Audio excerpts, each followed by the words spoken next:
আমি যদি আমার ফিগারটাই না দেখাতে পারি তাহলে তো এটা কেমন না। ফিগারই যদি না দেখাতে পারি তাহলে কেন খেলতে আসলাম?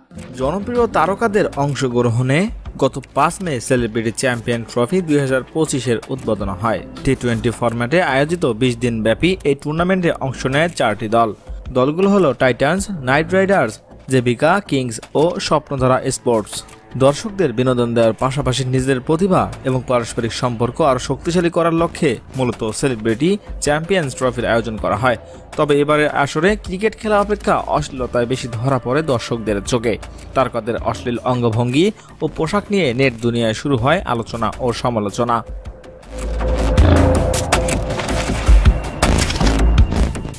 এবার অশ্লীলতা ছড়ানোর অভিযোগে 9 জনের নামে লিগ্যাল নোটিশ পাঠানো হয়েছে।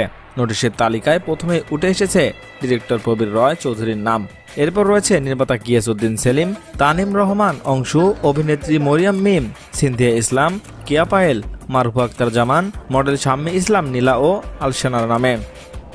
লিগ্যাল সাপোর্ট ল ফার্মের পক্ষে এই নোটিশ পাঠিয়েছেন সুপ্রিম কোর্টের আইনজীবী অ্যাডভোকেট জাকির হোসেন। তিনি বলেন, সেলিব্রিটি ক্রিকেট লিগে যে অশ্লীলতা ছড়িয়েছে তা কোনোভাবেই পারিবারিকভাবে গ্রহণযোগ্য নয়।